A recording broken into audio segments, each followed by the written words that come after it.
last speaker for today in this auditorium anyway. A Dane who I think the Danes really haven't noticed is Dane because he's never here and he hasn't had his career here, but he is Danish and we should be very proud of that, is our next speaker. And one of the things I looked forward to today was to ask him how he pronounced his name in English, because I had no idea. And I fortunately asked him before going up here not to be too embarrassing, and he didn't know. He was like, I don't know. How would you pronounce it? And I'm like, I don't know. So I can pronounce it the way I want, and Mr. Jim Hagemann Snabe, maybe is the international version, I don't know. But but you have spent most of your time in Germany recently anyway, so and I'm sure they can pronounce it in a fantastic manner that I can't. But you're being back here now, Jim, because you are an old Aarhus student, graduating back in '89. And of course, for the recent years, famous for your co-CEO role in SAP, the world's largest software company, and or one of the largest companies anyway. I'm not sure if it's like the largest, one of the largest, probably one larger, Microsoft, I don't know.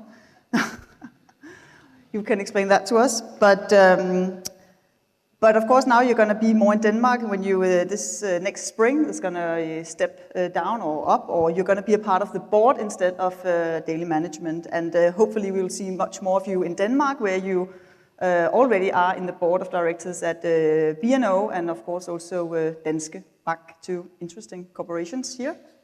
But for now, Jim, the floor will be yours for the next half hour, where you will talk, and then we'll have the Q&A session powered by you guys for the last half an hour.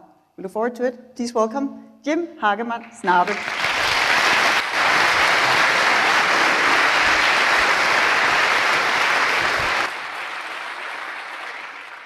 Well, thank you very much. I think that was an astonishing pronunciation of my name. It would work any time in Germany in a very strong way. Let me just say before I start, thanks to the organizers. I don't know how you feel, but I travel the world. I'm never home, and I come to many events, and this is world class. What do you think?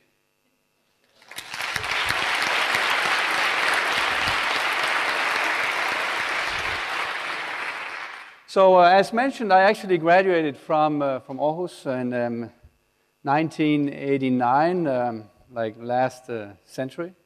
And I decided that it was time to leave the academic world and go out and see what I call at that time the real world. So I entered the business world, and I've been engaged in the business world ever since. So what happened to me was 20 years later, so in 2009, I was back in school.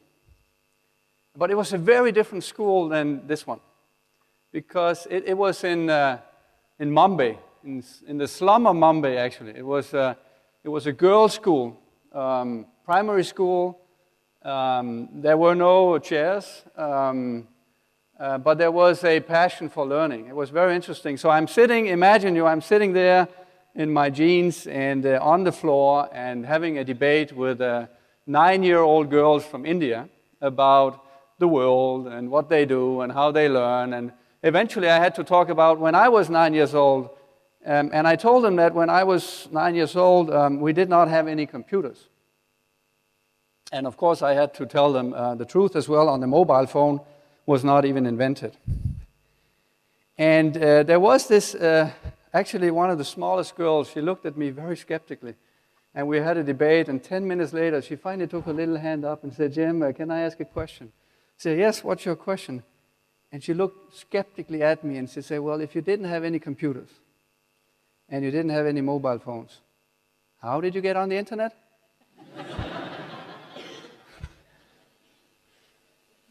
So with that little story, I just want to tell you that I believe we live in an incredible new world. Alone in India, there's 520 million people below the age of 25. You compare that to the demographic challenge that we have in this part of the world, that's pretty amazing. Most of them speak English, and most of them have a mobile phone. There's 1 billion people in China, I call them the new consumers, and all of these people are connected with high broadband. They can do things that weren't imaginable when I was a kid. I believe we are fortunate to be leaders, and this session is, or this whole symposium is about current leaders meeting future leaders. It's annoying to be current, but that's the name of the game. You're the futures, and I think we should be proud of being leaders in a world that is so full of new opportunities, but also challenges. And I would like to talk a little bit about that in the next half hour or so. Now, I am one of those leaders. I am the co-CEO of SAP. That means we have two, which is pretty unusual. I try to sell it to my wife. That means I have a half-time job as a CEO. So far, it didn't really work out that way. But it's been a lot of fun. And I'm the co-CEO of one of the largest software companies in the world, the largest business software company in the world. It's a company that was founded by 5 entrepreneurs in 1972. And today is 65,000 employees. We have a turnover last year of 16 billion euros, which is more than Maersk. And our valuation is among the largest and most valuable companies in Germany, challenging Siemens and Volkswagen on that, definitely more valuable than Maersk. It only shows that investing in expensive equipment is not the future. It is investing in people, because that's our only asset. So this is the company that I run today, and I'd like to talk a little bit about the world that we're in and how we see innovation driving a significant change and opportunity in a world that really needs it. So this is the world I'm talking about. This is a pretty old invention. It was invented 4.5 billion years ago. It's called the Earth. It's changed not shape but color over time. This picture is actually a pretty famous picture. It's called the Blue Marble. I don't know if you've seen that. It's taken in December 1972, so when the SAP was founded. It was taken by the crew of the last lunar mission, the Apollo 17. They actually took the picture out of the window, and since then many of those pictures have been taken, but this one is the first one, so it's pretty famous. It shows the world as a solid blue marble, but I would argue also as a fragile ecosystem. And that's the point of departure I'm taking in my conversation around the innovations that need to take place. This Mother Earth had a great invention 400,000 years ago called human beings. So we are a pretty late invention in the life of the Earth, and this species have made some dramatic changes to this world and certainly changed the way we look at it. Since 1972, the population has gone from 3.8 billion people to now 7 billion people. So only in 41 years, we almost doubled the amount of people on this planet. The oil price went from $3.50 per barrel in 1972 to around $100, give and take, depending on the quarter you're looking at it today. And technology went through a pretty massive change. The first computer that SAP worked on was a mainframe the size of half of this room. It had 2 megabytes of main memory. That is the average size of main memory that you find on an average singing birthday card today. And we ran global corporations with this kind of technology. Now, it is, of course, with the explosion of population, this new invention of the human being, a lot of changes happen on Earth. And I'd like to talk about that. This is one of those human beings. And this picture is not a famous picture because it was taken by me. It was taken by me in August 2005 when I was in Shanghai. I was there for the first time. And I had imagined to find this little rural area, and this was like this New York City on steroids. And I had the opportunity, which I never have, to go around and visit and basically spend the weekend. Normally, when I travel, I see airlines, airports, limos, and hotels. But here I had the weekend, so I walked, 7 hours. I took hundreds of pictures of things you will never find today in Shanghai. She is probably there. And I took this picture. She is one of those new consumers of this world. She is Asian. She is living in a city. We estimate that in the next 40 years, 250 million Chinese will move to cities. And she is a millennial, which means she was grown up. On this picture, she is definitely a consumer, 2 bottles. But she also has a mobile phone today, I'm sure. This is the new consumer. This is the new customer. And with that, a radical change of the resource situation in this world. You have a couple of billion people who didn't used to consume anything that will put tremendous pressure on the resources that we have in this world. And now you compare that to the aging population that we have also in China, you actually find yourself in a pretty challenging situation where very few people will have to manage the extreme expectations of a lot of people, going probably towards the 9 billion of people, where the age will be a problem because we'll all be old, we expect to live 10 years longer, but we're not going to produce anything. It's in a world where we have scarcity already today. Let's take energy. We all know the energy situation. Of course, the new gas techniques in the US have postponed the problem, but we have fundamentally a situation where the energy need in this world, because of this new middle class, is going to double until 2050. Yet, at the same time, the Earth is plastered with energy. 5,000 times more light, sunlight and energy comes on Earth every single day than we can consume today. So even if we double, we can't consume all that energy, and yet we have an energy challenge. We are able to extract 16 terawatts of energy just alone from the sun every 88 minutes, which is far beyond what we need, and yet we found ourselves in an energy scarce situation. The same is true for food. There is approximately 1 million people who do not get enough nutrition every single day. A child dies every 6 seconds in this world, and yet we throw away food like you cannot imagine. We have at least 60% waste of food from the moment it's produced until it's in the garbage bin somewhere in this world, most of it in our part of the world. The same is true for water. 800 million people almost have no access to clean water, yet this world, 71% is water. So we have these pretty scarce situations that will hit us very soon unless we realize that there is a unique opportunity to actually use the innovation and the opportunities of technology to solve these problems in new and inspiring ways. And that's why I'm so happy to meet the future leaders, namely you. There's only one thing we have enough of, and that's CO2.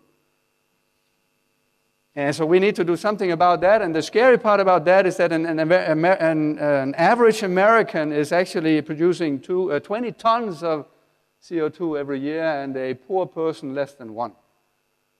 So that's the environment we live in, and I would argue with the demographics and the new world approaching, we have a situation where if we don't act fast, we will run into serious problems. It is a time for leadership. It's a time to innovate in completely new ways. And I look at you, and of course myself, to try and help do that. So, what is the solution? Well, we've been living in a world where the solution was the industrial age. This fantastic idea that we can produce machinery to increase productivity of labor, and with that, create opportunity for consumption. This equation was actually done by Paul and Anne Ehrlich in 1974. It's called the environmental impact equation. So I figured going to a university, I must have an equation. I'm a mathematician, so here it is. It's very simple that it says I, the environmental impact, equals the amount of population, so how many people are we, multiplied by the A, which is affluence, which is basically the consumption per person, multiplied by technology. As you look over the last 41 years, the P is going in the wrong direction. It doubled. Okay, so with a simple mathematician, you will say, we have a bigger impact today than we used to have. The A is going through the roof. The consumption per person is just incredible if you average it out around the world. And if you take the new middle class in Asia, we haven't seen anything yet. And then, as a technologist, I am so concerned about the T. This T is like multiplying the problem. Why is that? Because everything we've done in our business is to add technology to increase productivity of labor. What does that mean? Well, we add machinery so that 1 hour of labor becomes 1,000 hours of productivity. What does that mean? Well, we have in our current model accepted the fact that by adding machinery technology, we're adding waste, we're producing waste, yet it's better for productivity of labor. And that equation has worked really well. I am challenging this equation because if all of these parameters continue to grow, then we have a problem. And they have grown. You look at the technology equation of this. It's pretty amazing. So as a technologist, I am saying, what can we do? Reduce technology impact? I would rather change the equation. My simple math moves the t to the denominator. If we're able to do that, and you accept my theory that technology is going to explode in opportunity, then suddenly we have an opportunity to use technology to reduce the impact that we have in this environment. What is that technology? Well, just look at it over the last 41 years. Since 1972, when SAP was created, technology has gone through enormous, unimaginable changes. The compute power that we had in 1972, you compare that to today, the mobile device that you all have in your pocket is 1,000 times more powerful than the mainframe we used to run entire corporations on in 1972, and the price is 1,000,000 times cheaper. 1,000 times faster and 1,000,000 times cheaper. What an opportunity. Now you have a couple of billion people connected in real time. In 1972, we did not have the internet. It was officially bought in 1974. And the mobile device was a crazy experiment in Motorola that became a product in 1985. So when I was in your shoes, sitting there, the mobile device was, and we could argue whether it was mobile or not. 1.1 kilos is not what you have in your pocket. At least you may need a bigger pocket. So that's the technology. And what is it that we can do with this technology in a world that's changing so fast? What if we can use that technology to optimize not labor, but resource? What if we start rethinking models? So it's not about productivity of labor. There's enough labor. We have 6 million unemployed people in Europe, young people unemployed. There's enough labor. We don't have to replace labor with machinery. We should use the innovations that we have right there in our hands to solve some of the major problems that we have, because they can be solved. Actually, we can convert scarcity into abundance if we spend our efforts in innovation on solving the right problems and not just entertaining ourselves and each other. That is the new solution, and that's what I am arguing. The cheapest barrel of oil is the barrel of oil you don't need. It's much cheaper than any barrel of oil. And Niels Smedegaard talked about how he had designed a new vessel that consumed less. This is the way we need to go. What does that mean? It means that we have this enormous opportunity from a technological point of view. We need to focus our attention on solving the real problems. We need new skills, digital skills. And I'm arguing you will see a revolution in all industries going forward. We've seen that already. You all know the revolution in the music industry. I'm a big user of Spotify today. I would have, sworn when I was in your seat that I would only buy my own records. That's a while ago since I did that. I'm sure you don't even know what a LP is. So what happened in the music industry? Well, 3 technologies came together and completely redefined that. First, there was a data disruption. The MP3 is a data definition of music. It defines a digital version of what we had as an analog experience. When that happened, nobody reacted in the industry. Then came the network. Napster. I'm sure some of you have heard about Napster. Napster connected music lovers with music lovers, and they were able to distribute this digitized product in enormous fast ways. Now, the industry did react to that. They called it illegal, which it was really illegal. They basically fought it to the nth degree. At some point in time, the music industry decided that it was time to educate the customers that this was illegal. And I can tell you, from all my experience in boardrooms, if you are ever in a boardroom where the conclusion is you need to educate your customer, you are in the wrong boardroom. Go somewhere else. And then, of course, the last thing that happened was the device. The device that made it easy to consume. And so you have a radical change of an industry because of three independent technologies: the digitization of the product, a network effect from Napster, and then the device itself. And then Apple turned it into a legal model, and then it evolved. Today, this music industry looks like this. Now, is this good or bad for the music industry? Well, if you look at it abstract, what happened? The industry has now happy users. They consume more music than ever before. You know, I have friends on Spotify. The good news about my friends is that they have excellent music taste, so I just run on their playlist and I'm happy. I hear music that I never even knew existed. I didn't do that in the old world, so I'm happy. The customer's happy. That's a good starting point for a good business. And the cost of this, imagine the cost of producing CDs or LPs, distributing them into stores, getting people to come to the store, transactional costs, and then when you get to the store, if it's a popular album, nobody has it, and if it's not popular, of course they don't have it. So complete wasteful system. I estimate that this industry has cut 98% of the total cost in the value chain. Which industry would not love to have a situation where your customer is ultimately happy, can consume what you have instantly, and you cut 98% of the cost in the entire value chain? That is a fundamental good thing. It's not a bad thing unless you sit and hope it goes away. I'm arguing that this is happening in all industries. People say, yeah, but this is music. Music can be digitized. Well, guess what? Anything can be digitized today. Healthcare. Healthcare today is one of the most inefficient, unproductive industries that we have in this world, no matter the country.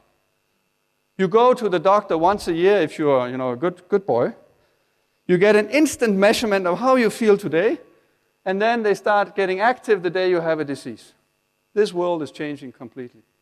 These little bands, clothes that will measure how you are, will be able to prevent diseases, predict diseases. The access to the DNA analysis, which is a digitization of the human body, allows us today at SAP to take our super fast technology, database technology called HANA. We can compare a cancer patient healthy cell with a cancer cell, find the exact mutation, go on a unstructured search, and find the trial data that proves which exact medical treatment is right for this patient that has this mutation of that kind. Impact is, of course, significant change of human life quality, and I would argue instead of 8 attempts to solve that same cancer that all failed, a significant reduction of cost in the industry. Not to mention the opportunity to now match your DNA before you get cancer and figure out that you have a risk of cancer and then making sure that you prevent it. This is going on in healthcare, and you think about that in the rural areas of the world where people now with a mobile device can send their blood sample in and get an relevant analysis through the internet with no doctors involved because all the experience, all the knowledge is there. That's healthcare. You go on to retail. Retail is completely redefining. Retail today is a supply chain game. You buy cheap, you put it in the stores, you hope people come and buy it. If they don't buy it, you put a discount on it. Eventually they buy it or you throw it away. The future retailer is I know you, and you, and you, and you individually, because you allowed me to use your data to get relevant stuff to you individually. There are no stores. Alone in China, if they make the stores so people go to the stores, you'll have a traffic problem. Now, you cannot imagine when 250 million people move into cities. It's impossible. You have to let the people stay home and bring the goods there. Not to mention the 3D printing, which is the next revolution, where when you buy a product, you download the file that describes your product and you print your bicycle in your garage. You think that's crazy? Well, last week we printed coffee mugs for our participants in a forum like this. They could design them completely themselves. 20 minutes later, it was produced. And the guy on stage told about how he has a 3D printing company. He's not printing mugs for coffee, he's printing organs for people. He has a problem with the FDA right now. So he decided to print food first and then organs. So you can, order your ribeye steak any size and color you want. I promise you, these technologies will revolutionize anything you have to do with consumer and retail. It's all about digitizing the product. And then I have here automotive. I mean, we're working on this connected car idea. Imagine you're driving the car knows where you're going because the GPS will tell you. Or you told the GPS, it knows when you need gasoline. It'll give you the discount on the coffee when you pass by that station. It knows your preference on coffee. So there's a huge driving experience improvement possible. But then you go to the engineering side. Imagine the engineers getting the feed from the car like we do in Formula One today with SAP technology. 220 sensors on a Formula One car allows the engineers during a 1.5-hour Formula One race to change the outcome of the race because they look at the data and optimize the car accordingly. They simulate 20,000 scenarios of when the safety car will come in and what we do then. This you can do in normal private driving. I have a Tesla. The car knows everything about me. It's pretty scary. And by the way, you take that to the next level. If you're an insurance company, of course you want to know the telemetry of that car so you know how bad you're driving. And then you get a discount, or maybe not. That's the world that we're going into. Privacy issues, absolutely. But this is what I mean when I say every single industry will go through a massive digitization, even mining. It doesn't get more heavy lifting than mining.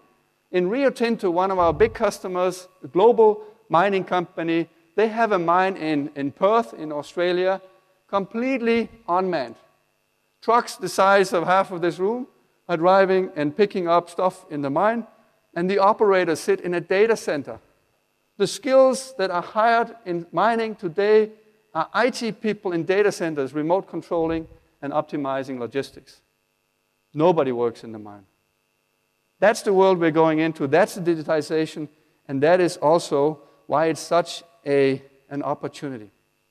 This digitization is already started, but we're just at the glimpse of it. We've only just started. But the results of that digitization you've already seen in how companies are being valued around the world. This is the top 10 market cap companies in the world 10 years ago and now. In 2003, only 21% of the top value in the world were IT companies. Today it doubled. 43. You know the names. So it seems a bit unfair. Now, SAP is one example. We have a market cap of 70 billion euros. That is comparable to Siemens. Siemens have 5 times more revenue than we have. Yet we have the same value. We have the same value as Volkswagen. Volkswagen has 10 times more revenue than we have. Why? Because we actually make the same profit. We have this fantastic business model that we have a product, we sell the product, and we still have it. So when you imagine where you want to work, think about that. It's a great idea, I promise you. So this is the opportunity. Now, I believe that we are at the phase of the world economy where this equation that I talked about is now shifting. These technologies will go into businesses. I was asked a bit earlier, so what will Bang & Olufsen do? I'm in the board of Bang & Olufsen. I'm saying they will become a software company. That's where the differentiation is. They don't have the best softwares in the world. They need to have the best software company people in the world. There's no doubt in my mind. And every company will go through that. So this is the opportunity to think about how you can digitize and how you can, with that, create a massive revolution around your business. Now, that, I promise you, requires a lot of leadership. If you're in a business where the core competence is not digital, and these nerds that you have in the corner don't have any influence, you're going to change your company dramatically. It's a big leadership moment. You're going to rethink your products completely, because if you don't, someone else will. They will basically make your product or value disappear, and it pops up somewhere else, and you're basically massively disrupted. That is the risk and the challenge. The same is true for SAP.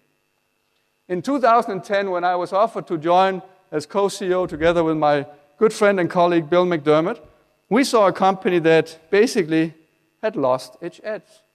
We were the successful ERP company. I mean, how boring can it get? ERP systems, printing invoices, and doing accounting. Oh. But that was not the main problem. We actually had the best companies in the world running our software. Apple, for instance, or Samsung, or many of these that you saw, actually all of them, run SAP. So we had a pretty good business. We had a fantastic margin, around 30%, and we could lean back and enjoy all this revenue of products that we could ship and still have. But we found the company to be slow. We were 15 months between cycles of innovation. 15 months, that's unacceptable in a world where mobile stuff comes out every week. In 15 months, you get completely irrelevant. Look at Nokia. You miss one corner in this industry, it's extremely hard to get back again. So that was unacceptable. We were becoming marginal. We were thinking, what can I produce for 1,000 users? If it doesn't touch 1 billion, forget about it. And we were extremely complex. Our software that runs major companies in this world, if you print out the source code of just one of our products, and we have 2,600, you think we only have one. 2,600 products, you take one of them, the ERP that you all know, you print it out on normal thin paper, the stack is higher than the Empire State Building. It's 500 million lines of code. There's 400,000 screens in a system like that. Think about the legacy that you're carrying around in terms of complexity. So we said, how do we reinvent SAP? How do we become the biggest startup in the world? Because we have this global reach like no one else. I can call Tim Cook at Apple. Anytime, he will pick up my phone and we'll talk about how he needs to redefine his user experience. Every single 99-cent download on iTunes is going through an SAP system. So definitely he will pick it up, I promise you. If that stops. So we set out to change this completely. And this was one of the most exciting leadership opportunities of my life so far, to take a giant that was successful and reinvent the same giant. We basically said, how do we combine the 3 things that make successful products happen in this world? You need to have a feasible solution. You cannot sell stuff that doesn't work. We were pretty good at feasibility. I mean, we have 20,000 engineers around the world. They are very, very good. So we knew how to do feasible, but not always viable. Viable means lots of users want it. Actually, many companies bought it against the user will, which doesn't work in a world where the consumer has the power, where you compare to the consumer stuff that you go home and consume in Facebook and Google, and not another ERP system. And of course, most importantly, and that's the desirability, how do we get to a situation where what we produce people want? So I took my leadership team and visited many companies. One of them was EA Games, the guys that do the sports and all of that, FIFA, anyone? It's fun.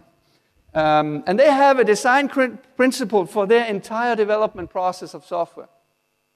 They produce a new software, a new game, and then they bring in these kids from street, and there's a long queue of people who want to come. And they give them, they basically feed them pizza and Coke for 48 hours. And then they observe them when they play the new game before it's released. And they have one rule. It's very simple. It's called visible joy in 7 minutes. If you don't have visible joy coming out of these kids playing the game in 7 minutes, the product will not be successful and therefore will not be launched.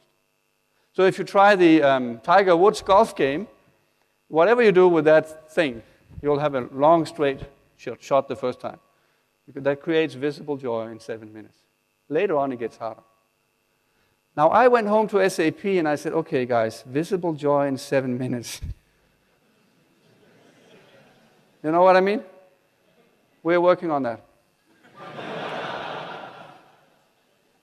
So we basically took a radical approach and we tried to redefine this company and get what I call the creativity that every single person in this room and every single employee at SAP has. Those who have little creativity we put in the accounting department, but the rest of them, we wanted to unleash the potential. And we did that through a massive change. First, it started with redefining our purpose. I do believe that the next generation that lead this world will be people who are less focused on exactly their own career and their own money and actually want to pursue a purpose as well. I am certainly one of those after a week in the slum of Mumbai. And I do believe that having a company where you're proud of, you stand up and say, hey, I work in a company, we make the world run better and improve people's lives. It's a very different thing than to say, yeah, I work in a software company, we make boring software. You get my point? So why could we claim that we make the world run better and improve people's lives? Listen, we have 41 years of experience in running ERP, Enterprise Resource Planning.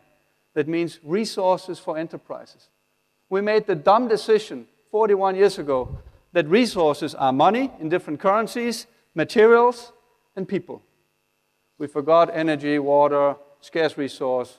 But if you can manage money in 42 different currencies that change all the time, I promise you it's easy to manage scarce water or energy or CO2. That's just a little add-on. So we decided no one else. I mean, we run every company in the world from raw material, Rio Tinto, in the automated mine, all the way out to the retailers, the banks, the insurance companies. We're in 25 different industries. Why wouldn't we be able to claim that we make the world run better? We improve people's lives. And our investments in healthcare is about improving people's lives. So that's what we did. That's where it started. The strategy was a growth strategy. Why do I believe in growth strategies? Because if you are not able to grow, there's not opportunity for people. So we said we will double the addressable market, and we went after that opportunity. We had a core market of 110, that's the ERP market basically. We added mobility. When I was on stage showing SAP software running on an iPad, I was the second CEO in the world demoing an iPad. The first was Steve Jobs. And he called me afterwards and said, what are you doing with my iPad? It's a consumer device. I said, you're wrong. It's a business device. You haven't seen anything yet.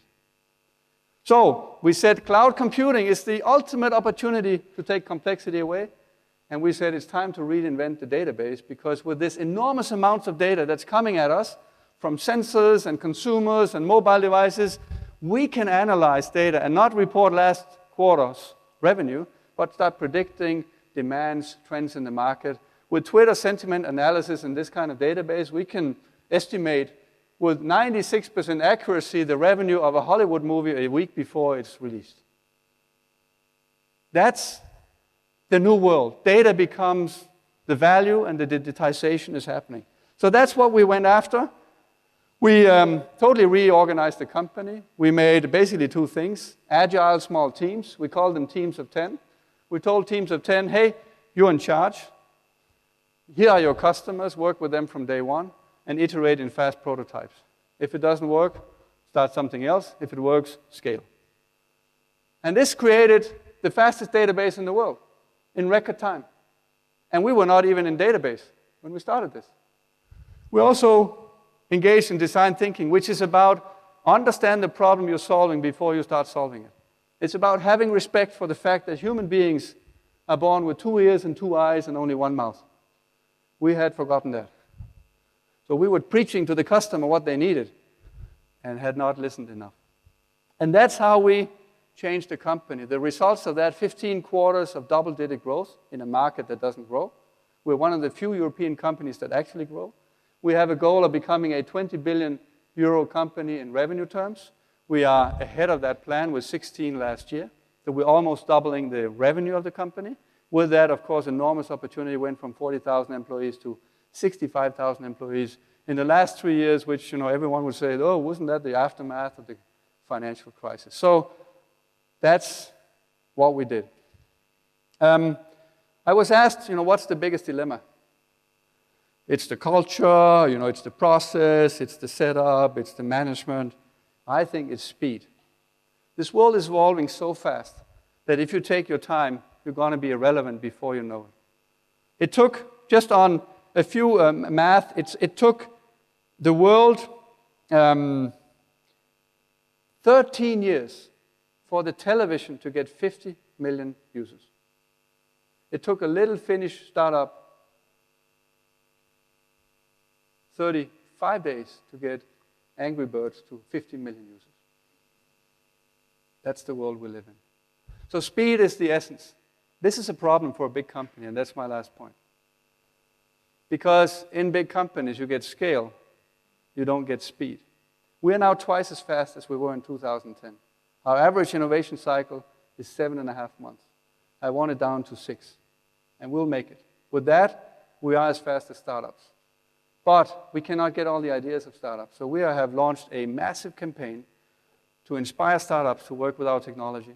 We have more than 500 startups working with SAP technology. They get ideas we never would have gotten. And with that, we become relevant again. So let me end by saying the world is changing rapidly. We have enormous demands coming at us. But we also have new opportunities. And I'm proud and excited about the opportunity to innovate, to solve the scarce resource situation that we have in the world in complete new ways, take scarcity into abundance. It requires that we team up, that we focus on innovation, and we have guts to make it happen. Now, if time is the most critical part, then I would quote Kissinger, who said, what needs to be done eventually should be done immediately. So I will immediately stop. Thank you very much.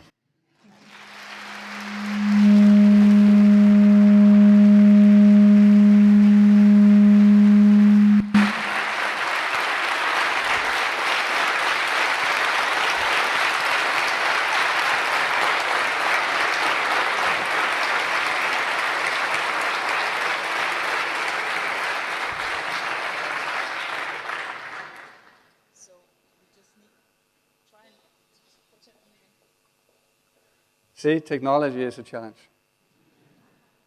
We'll see if it works now. Does it work now? Now it's working. Everybody can hear me? Yeah, great. So thank you very much. A bit over time, but we'll try and do it speedy, talking about speed. So many questions now, also regarding you as a leader, Jim, and also about your future. But let's just take a few questions on what you basically just talked about also SAP and the future challenges. Because there's also one question here that what's going on? Every time I get close to Jim, it starts doing, maybe we should keep some distance. Right. So, you talk about speed, but there's one question here, say that the theme of today seemed to be overpopulation, and you also mentioned it in one of your formulas. Should we be scared rather than excited about the future in BASIC? So I think scare is good because it provokes innovation. I actually am pretty scared. I'm scared about Europe. There's no growth in Europe. We have unemployment among young people. Who gets the great ideas? Young people. So I am scared, yes. But I also believe that if we get our arms around innovation, we have an opportunity like we never had before. We can convert these supply chains into demand chains. We can reduce cost of transportation by printing it on site. We can rethink healthcare, every single industry. When I plug my electric car into the grid, I do it at night and I get the free energy from the windmills nobody else wants. And with that, if you do that at enough scale, where the car is not a car, it's a way to store energy, then you can actually save 15% of the raw material going into producing energy without reducing the opportunity to consume it. Because you store it at night, and when I have dinner, it's also plugged in, and you can have my energy if you want, because I'm not going driving. I'm having dinner and a glass of wine, so I'll definitely not go driving. So yes, I think you should be scared, because we don't have so much time. But I'm also an optimist. I'm born optimist. I was raised to be an optimist, and I think we have opportunities like never before. So use the scare, not to go stiff, but to go in action. So moving into the whole digitalization, as you talked about, everything's going to be digital and software, and you're printing organs in your backyard. Or by the way, it's one question I have to ask you before going on. What was that on your arm that you said, as if everybody has one? What is that? This one is one of many products. It's called Fitbit. It's a company that we invested in, but you can find many of them. It's basically the first generation of long types of generations. That this one just measures my how active am I during day, and how good is my sleep at night. Right, and blood pressure as well. And it doesn't do blood pressure today, but I'm sure in the future you will have sensors even built into your body. They will come up with warnings when you have the party tonight. and maybe drive you home in a driverless car. I don't know. But we're just beginning. We work with the sports industry, for instance. The next material is a nanotechnology material with sensors. We work with the Formula One team, for instance. There you can measure everything on the car and the driver. You can predict when they become sloppy on the last rounds, just by looking at human metrics. Exactly, and probably the data will go directly to your doctor or something if you can ask it to do that at some point. But all that information, next question, yes, it's going to be out there. And right now also, you have another questions out down here about the NSA, probably also watching us right now. Yes. Hello. We love you. Yeah. But I mean, how should we handle this? Then it's so easy for these informations to fall into the wrong hands. And you are arguing that we should put more and more into the digital world. So I'm arguing that, first of all, you're not going to prevent it. I'm also arguing that if we do it right, we can have a massive impact and create a situation where scarcity becomes abundance. There is enough of it. And only if we do that can we survive the resource challenge that we have ahead of us. But that doesn't mean that any change is not dangerous. There's a huge problem. And I actually like the NSA scandal because it puts, everyone into understanding this challenge. And we begin to understand that this data needs to be managed by trusted people under trusted rules. In Europe today, every single country has their own data protection law. I know it because we operate 33 million users in the cloud. We're the largest cloud company in the world on the business side. We have to deal with 26 different regulations in Europe. These rules were typically made in the 50s, where cloud was a way to describe weather conditions. And clouds of the modern world don't know the border of a country. It's not part of the architecture. And yet, we're dealing with this. So we are at this early stage of having to redefine a world that is inevitable and good, but people need to take leadership and responsibility to define that world. So I'm actively involved, for instance, in working with Nelly Cruz on the EU level to try and define harmonized rules. I was actively participating in getting that topic on the agenda on the 25th and 26th of October.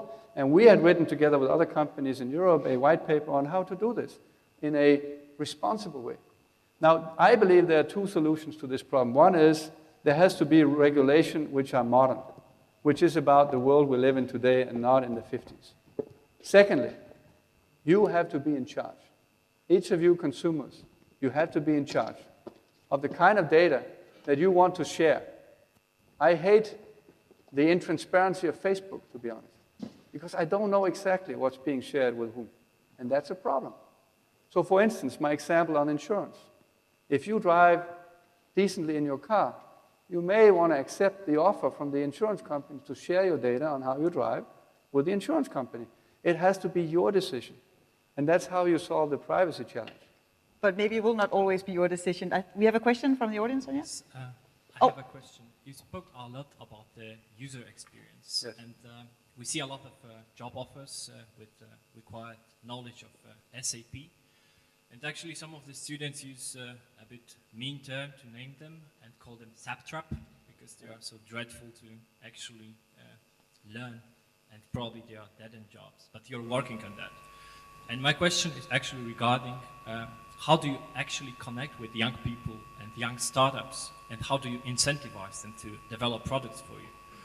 And a little follow-up, do you only invest in them on a venture basis, or do you actually try to partner up with them? So before answering that, because you're kind of taking the angle, I thought it was a follow-up on the whole supervising data information thing. So let's just round that up with the intelligence going on, because and finish that subject, and then we'll move on to your question with the contact with students and young people. Okay. There's also a question there. Do you think the American Security Agency misuse data of the tech giants will affect the IT sector? You must be. What are you thinking right now at the SAP about what's going on with the NSA, especially watching Germany now very closely? For me, it means a jump in terms of that world going to companies that you trust. I mean, eventually, there's a lot of trust here. And of course, as SAP, it's a big opportunity for us to be the trusted cloud. And the challenge has been, I mean, there's a theft part of this, which is always bad, but there's also the question that's being asked right now is, where's my data stored? Because where they are stored is where the legal rules and the frameworks around what you can do with the data is being defined. And hence this European initiative to have a set of rules in Europe when we can guarantee that the data stays in Europe. That's not a long-term solution because, again, it has to be global, but this will be the first impact of this. I think that you will have certification, you know, bronze, silver, gold. Bronze for my music, doesn't matter if someone sees what I play. Silver for, you know, business stuff, like recipes for pharmaceuticals you don't want to share with everyone. And then gold for high security stuff, healthcare data, and there will be standards. Today there are no standards. Every company can claim they're a cloud company and go off and do stuff without any experience in how to do that in any reasonable way. All right. So we'll leave that subject now, and then we'll go to SAP working with recruiting talent, kind of question Yes. that direction. So I understood the question. You know, what we've been doing is kind of doing the machine room of companies, and that's hard work, complicated work, and there's a lot of responsibility in that. If a bank system is down an hour, the bank is in trouble. If the supply chain of, you know, if the Apple system is down an hour, I'm in trouble. And so we're running these very complex stuff that just needs to run all the time. What you're referring to is how do we modernize that? The challenge we had is that 20 years ago, the benchmark we did on, you know, user experience was another ugly ERP system. And in that comparison, we were pretty good. And 20 years ago, the consumer software was lousy. That has completely reversed. Today, the benchmark we have is the consumer stuff. And so what do we need to do about that? The good news is it's pretty easy to make a new thin layer that's completely different in terms of usability. And we're using these devices where you really have to be good to make something ugly on this one. And so we're not that good, which means we can actually, with gestures and all of these new devices, make this complex stuff enormously easy to consume. But you're right, we're missing the new skills, the skills of the millennials, like, you know, probably not the girl on the screen, but some of you, where what we're doing there is we're hiring a lot of young people. We don't give them the maintenance task, we give them the task to redefine our user experience. And we work with lots and lots of startups. We do 3 things with the startups, to your question. We help startups with money, so we put venture money into startups. We funded LinkedIn, for instance, as one example. Fitbit is one. So companies that do things that are beyond what we do, but we think are relevant and interesting. Secondly, we give our technology to them so they can use it. Like this super fast database that we have, we now can offer to startups at 99 cents per hour on Amazon, which means any startup can go and build a business on top of this fastest database in the world. It's 10,000 times faster than a traditional database. And we now have 500 companies where we're not investing, but we're giving them our technology to build something unique on top. They build healthcare solutions with DNA analysis. One is doing 3D star maps, stuff which requires enormous calculation at high speed. Things that used to take hours takes milliseconds now, and that's how we help them. And some of them we acquire to get the talent inside of SAP and help accelerate the change of SAP. All right, thank you, Jim. Now we're going to switch and talk more about you as a leader and also how it has been being a co-CEO. And we have a question here that's somehow not appearing on the screen, but then I will read it to you. Can anybody out? Can you see it in some of your screens? No? So, but it's about sharing the CEO position that you've done for a few years. It's quite unusual. Yes. What have been the advantages and disadvantages associated with this special construction? And is it something that you think we will see more of in the future? I am convinced that 2 is better than 1. And when we started this, we actually decided to show that. Why is 2 better than 1 fundamentally? Well, if you are a CEO of a company, any size, you're actually left alone, very alone, with the very difficult decisions. Those that make or break the company. And if you're two, you have two brains to probably make a better decision. But then why are you stopping to go into the board? This has nothing to do with the model. It's about my own desire, what I want to do with my life. But the model gave us two brains. We made very strategic decisions. We bought, companies in the billions of dollars, which is a hard make. You make or break. We came at it, so we are very different. I'm more the engineer and the innovator. My colleague is more the sales, the American. I'm the European, which means we had two brains to get better decisions because we looked at the problem from different angles, and we had four hands, which means we are much more engaged in actually doing the work than you would normally find in a company that's 65,000 people. So with this model, I believe that you can be faster and much more effective under one fundamental condition, or maybe two. Number one, it's not about you. I actually believe that the moment it's about you, the company fails. It's about the success of the company. If you cannot take your pride away and just say it's about us being successful together, then don't go in this model. And number two, it's about trust. It's about the willingness to, turn back to back and cover 360 degrees. Then it's enormously powerful. And I believe it's the first of a series of new models on how you run a company. So there will, I'm sure if this has already been out there as a news, I don't know, is there going to be a second CEO again in SAP, or is McDermott going to continue alone? So he will continue alone. All right. But the reason is very simple. Right now, we don't feel we have the conditions necessary to make a co again. But the company has had co's for many, many years. It started with co's. It had co's probably 80% of its history. So for us, it's not strange. And we've leveraged it to be faster in changing a giant that I would have said would probably have taken 2 more years if we had done it the normal way. All right. Next questions then. How do you then experience German versus Danish work culture? How long time do we have? So, it starts with a fundamental difference in culture, which is, third person Mr. Snabe. Yeah? Where in a German cultural environment, there's enormous respect for, what they call the Vorstand, the management level. And that's a problem in an innovation-oriented company. So we've been trying to break that down, roll up the sleeves and test software with everyone else. But it's one of the big changes. I think in Germany, if the manager says we're going to do this, the people go, jawohl, Herr Snabe. And in Denmark, they go, why the hell should we do that? And it means that this involvement of people, actually, I believe, is a huge asset in Danish culture, where you can then probably get to a better decision if you have the guts to speak up, which normally is not the case in Germany. I think we have a different company culture. We have I would say, a very little German type of culture, but some of that, of course, exists. But don't forget, we're in 72 different countries. The management team is, I'm a Dane, the other CEO is an American. We have an Indian guy doing innovation. We have a South African doing sales. We have a German CFO. Huh? How about that? That's a good choice, right? And we have a German support guy. So it's a very global environment. And alone in our headquarters, we have 74 different nations in the headquarters alone. And I started there as a trainee 25 years ago, or 24 years ago, together with 35 other people from all over the world. I saw a global company, not a German company. But there is that difference.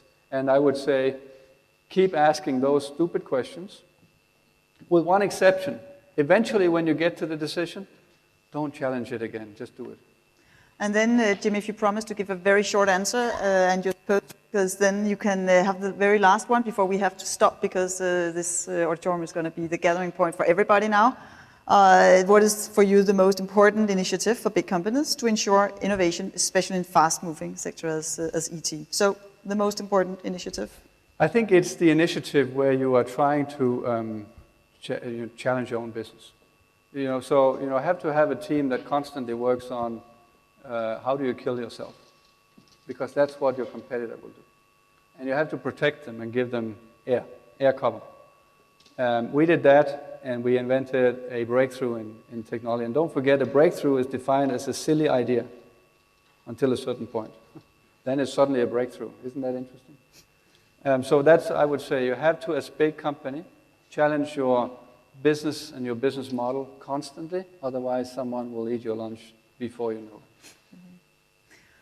Thank you very much, Jim. Unfortunately, we are running out of time, but hopefully you'll hang around. And then let's give him a hand and then give the floor to Steve.